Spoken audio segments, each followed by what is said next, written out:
just get it done. Just get it done. Maybe a little bit too much blusher though. Why does everyone keep inviting me? Why do they want to co-host? Okay, maybe I should just start and then I'll repost it anyway for anyone who wants to join. Hi Rasta. Hi Ian. Yeah. Okay, so anyone who was here yesterday would know that I was talking about confidence and confidence in kind of our younger generation and even as older generation, that there's a lack of confidence, and there's a few kind of tools that I use to feel confident. And I was saying yesterday that I wasn't always confident. I was quite a quiet child. Hi Shan Shan. Yeah, I was a bit more of a wallflower back in the day, and I kind of learned over the years to develop my confidence and kind of really step into my purpose. So just sharing that really. I'm not by any means a trained kind of confidence coach or anything like that. It's just that actually it's a gift that I've been given, and a lot of people kind of just always assume that I'm so confident, but they don't really understand what really goes into that, or how I can come across confident quite easily. So I just want to share that, basically. I just want to share that. So yesterday I was talking about kind of the fact that I was such a quiet child, and that I grew up to be, over the years and over the experiences, I grew up to learn my confidence, or to step into my confidence.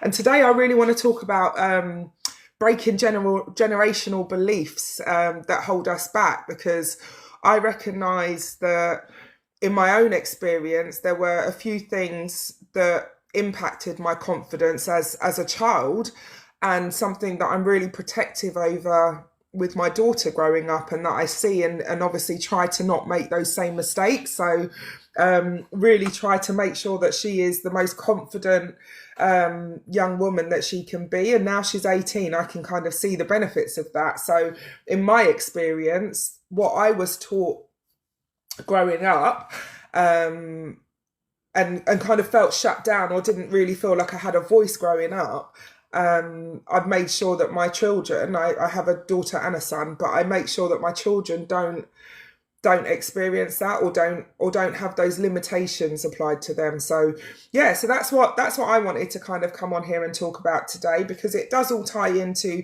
the fact that my brand is about empowering women to feel confident, empowering women to wear what they want to wear, feel amazing in whatever they wear, and just step into their full kind of confidence.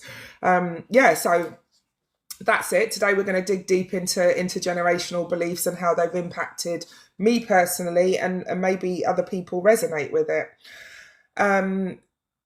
So I mean, growing up, as a child, growing up, we're like sponges. We absorb ideas from our family, from our society, as we grow up. So we absorb ideas on what we can achieve, and how we can achieve, and how we should act without even questioning them. Because we're children, we're kind of taught to listen and to obey, and to not kind of challenge the adults.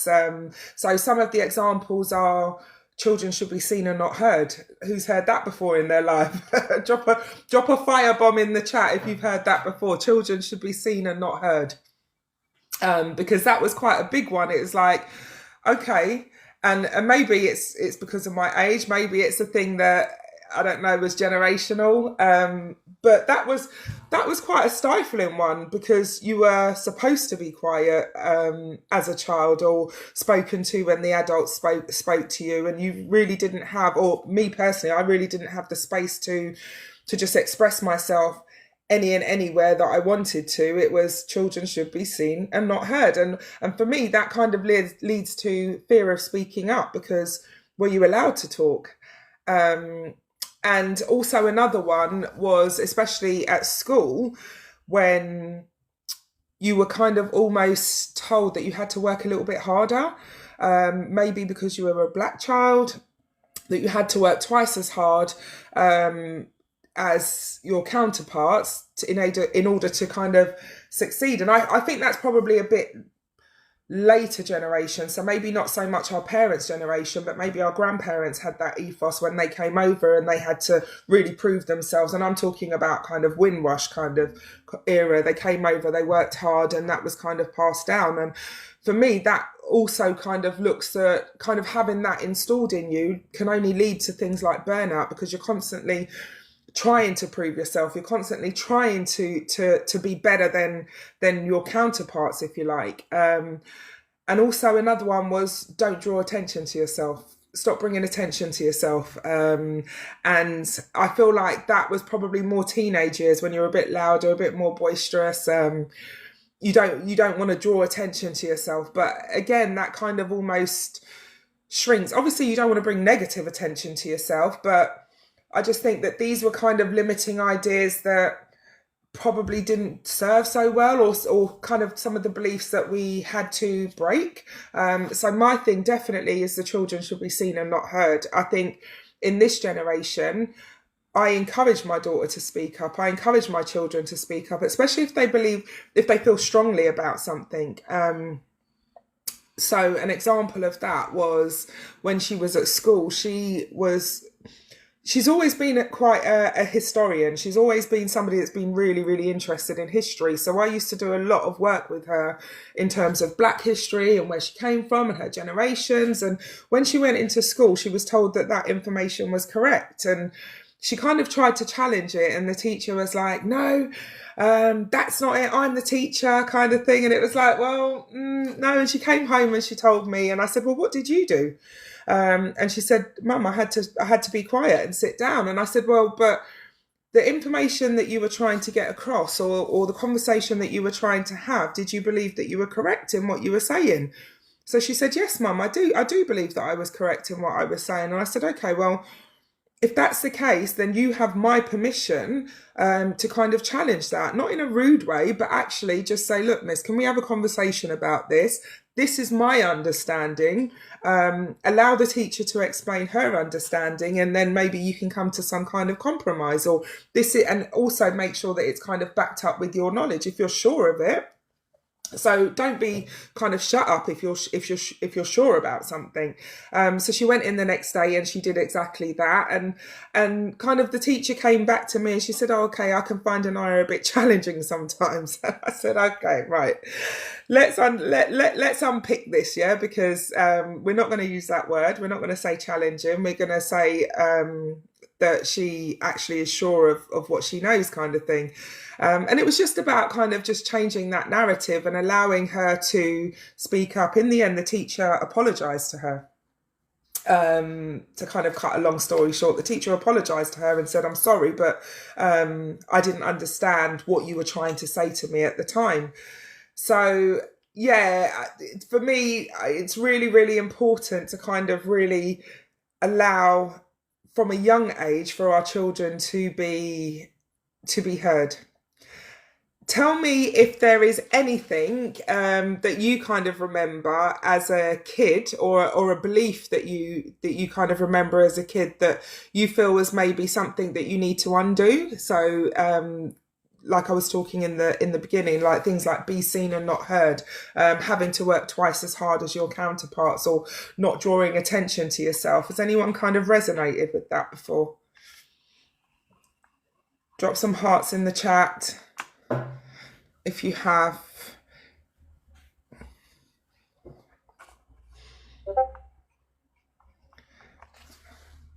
Okay. And what I found is sometimes these are, thank you, team building nurturer. Sometimes these beliefs kind of show up in adulthood. So signs of unhealed conditioning. Hi, Corinne, is as an adult, because you were always kind of, I wouldn't say silenced. I mean, I don't want to use that word too much, but didn't have a voice as a kid, is that actually you might be hesitant to speak up in meetings or speak up in relationships as you get older, and recognise that. And even though you want to say something, you kind of don't feel confident enough to say it. And I think that's something that we really need to work on, looking at our voice and what we really, really want, instead of kind of just accepting what's given to us, especially if it's something that we really really feel strongly about or believe. So hesitating to speak up, that's something that we don't want to keep doing. We do want to speak up when things don't serve us. Downplaying achievements is another thing. So I think that there's a real strength in understanding your power, understanding your achievements, celebrating your successes, and being kind of loud about them. I mean, I'm not saying be boisterous and loud and what's the word I'm looking for? Kind of really kind of out there. Like, you don't have to, but actually, if you've achieved something and you're proud of it, be loud about it. And I think that also shows up as imposter syndrome. Feeling guilty when setting boundaries. This is a big one. I think people really struggle, and I feel like we'll probably dig deeper into setting boundaries, because boundaries are so important, and we literally have to be really, really set on our boundaries and understand what is our boundary. Where do I draw the line? What am I going to allow people to do? I mean, I've got a specific rule that if it doesn't serve me, I'm not interested. If it doesn't feel good, if it doesn't serve me, I will. I mean, I remember I saw a meme ages ago, and the woman was like, chopper, chopper, chopper, chopper. I will chop, mate, because and even down to like my phone on my WhatsApp, if somebody's overstepping those boundaries, and it could be something as small as kind of phoning me at like 10, 11 o'clock at night, like, no, we're not going to do that. That's a boundary for me. So yeah, we'll put you in a category, or we won't kind of engage. So feeling guilty when setting boundaries. Don't feel guilty when setting your boundaries. Identify what your boundaries are in each circumstance, whether that's in the corporate world, whether that's in relationships, whether that's in friendships. What are your boundaries? Pop some of your boundaries in the chat if you've got any that you'd like to share with everyone. Some things that are just non-negotiables. Yeah, so definitely setting boundaries. Struggling to accept compliments. This is another one. I know some people kind of somebody would give them a really, really nice compliment, and they'll kind of almost diffuse it. So if somebody says, "Oh, you look really pretty today," and you say, "Oh, like you look even more prettier," or "You look," sometimes just say thank you. Just accept it. Just accept it and be graceful in that, and just understand that that person has given you a compliment because they want to give you a compliment. And I'm not talking about underhanded compliments. I'm not talking about somebody giving you a compliment because they want to achieve something. Team building, can't stand bad manners. I absolutely hate bad manners. I hate rude people. I hate liars. Oh my God, liars. That is a real boundary, especially, all right, there's big lies, but especially if somebody lies for no reason. It's just like, why? Why have you lied? Liars, I promise you, it makes my skin crawl, because I just think there's no need for it. Like, just be honest, just be your authentic self. Like, why do you have to lie? And it could be, liars are just not not my thing. So that's something. If somebody lies to me, I'm a bit like, okay, fine. People saying thank you, lovely. Okay. Right, so how can we break some of the cycles? So some of the things that we talked about growing up, and some of the limiting beliefs that we have. How can we break some of them? Like, if we can really ask ourselves, is this belief actually true, or is it something that was passed down to me? So for me, it was the children should be seen and not heard. No, for me, that I kind of struggled with that, and especially as I got louder, it was like, I mean, not louder. Oh, somebody keeps trying to add a guest to be a guest. I don't want any guests. Sorry. I'm not used to this TikTok thing. It's like, I would never, ever want to silence my child in that way. I really wouldn't. So, I challenge you to kind of ask yourself if whatever you felt was limiting you as a child, or limiting your confidence, or doesn't allow you to step full into your confidence.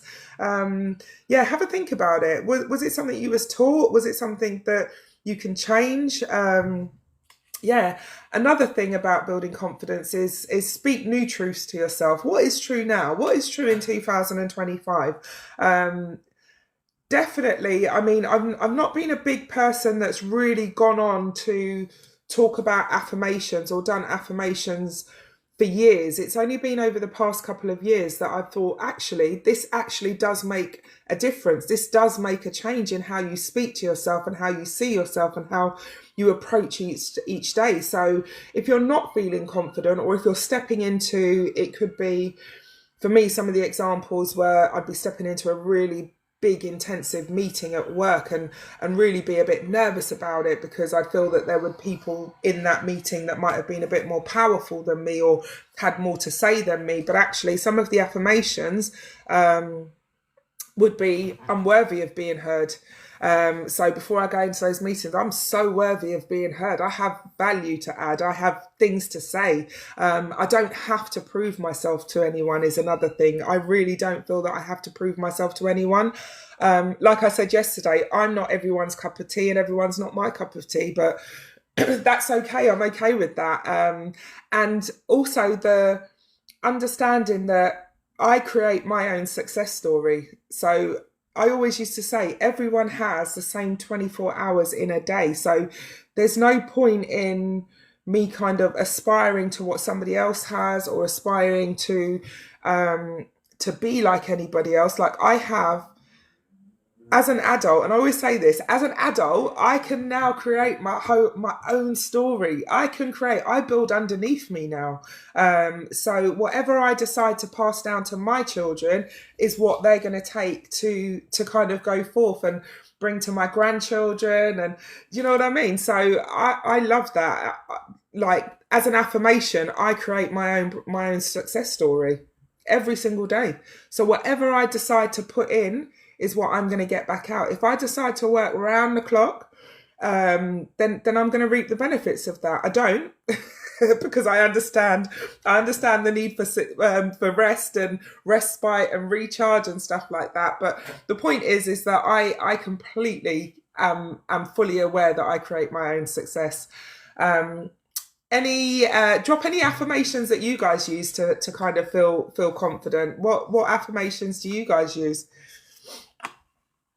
If you can think of any, we'll give you some time.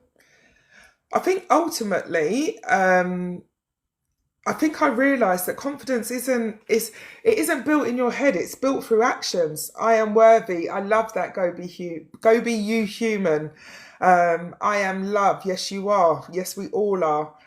But it's so important to speak these every day. And yesterday I actually dropped a tune in the chat, which is what I use quite a lot, actually. My morning song. Hi, Gladys. Yeah, which was the Good Morning Beautiful Skin by Leah Renee Dior. I always get it a bit mixed up. Wake up in the morning, I play that song. I play gospel music, Kirk Franklin, I smile. And I start my day with the most amazing smile. Like, I want the devil to literally panic when I get up and go, oh shoot, she's up again. Yeah, she is, and she's ready for the day. So yeah, and one that I use for, you see, like when you're going through relationship ups and downs, this is a little a little extra song. Funny enough, it's actually Miley Cyrus, I Can Buy Myself Flowers. So if you know that song, then you'll know what I'm talking about. If you don't know it, listen to it. If you're ever going through a bit of a thing and just need a bit of self-love, I Can Buy Myself Flowers, Miley Cyrus. I'll tag it in the repost that I do. But yeah, I just wanted to kind of jump on yet again, because I've committed to doing 14 days of confidence talks. Let's do a little task. So maybe tonight or tomorrow morning, pick one of the songs, a song that makes you feel good, a song that makes you feel confident. So I've dropped my two in, which was Good Morning Beautiful Skin, every single morning. Even my daughter, when she was young and when she was growing up and not feeling confidence at school, she used to sing that at the top of her voice and then go and face the school day. Look in the mirror when you're singing your song and say one thing that you love about yourself. Just do that little homework for me, please. One thing that you love about yourself. Don't just think it, say it out loud. Be dancing, be singing, start your day amazingly, be twirling. So my tune is Good Morning Beautiful Skin, and then the other one is Miley Cyrus, I Can Buy Myself Flowers.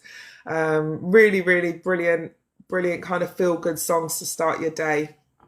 So I'm not going to stay too long because I'll end up talking unless anyone wants to come on with me and jump on live and keep the conversation going. But tomorrow I am going to be talking about body confidence. And the reason why I'll be talking about body confidence, it will be about embracing your beauty no matter what. And I feel like I'm experiencing this because, one, my brand is all about body confidence. Two, I'm a bit on the plus size, but I'm okay with that. I absolutely embrace my curls, like I love it. And there's certain kind of tips and tricks that I've used over the years to help me feel more confident. So I'll be sharing those. So that will be tomorrow. For all my plus size girlies, you don't even have to be plus size. I mean, I know a lot of slimmer people that actually, I feel like women in a whole, we all know our flaws. We all kind of decide, do you know what I mean? We look at ourselves and we don't fully embrace ourselves. I mean, maybe some people do, but I know that we can all kind of say, oh, well, I wish I lost a few pounds, or I wish my boobs were a bit bigger, or I wish that, like, no, let's just embrace ourselves wholly and love on ourselves, because as women, we're absolutely amazing. And I want each and every one of us to feel that every day, to absolutely feel that every day. So yeah, drop a something in the chat. I don't know what. Drop a little emoji in the chat. You can choose which one to let me know that you're going to commit to your confidence task tonight, which will be to play a feel-good song and start your day right or end your day right. Feel good song, look in the mirror, and you are going to love on yourself. So one thing that you love about yourself to start your day, to get your endorphins going and to feel great. So thank you so much for joining my live today, my second one. Hopefully I'll get a bit better at them, but thank you so much. Love you all.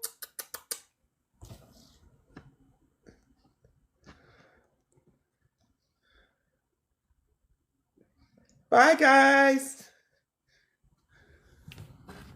Oh, I don't even know how to do it.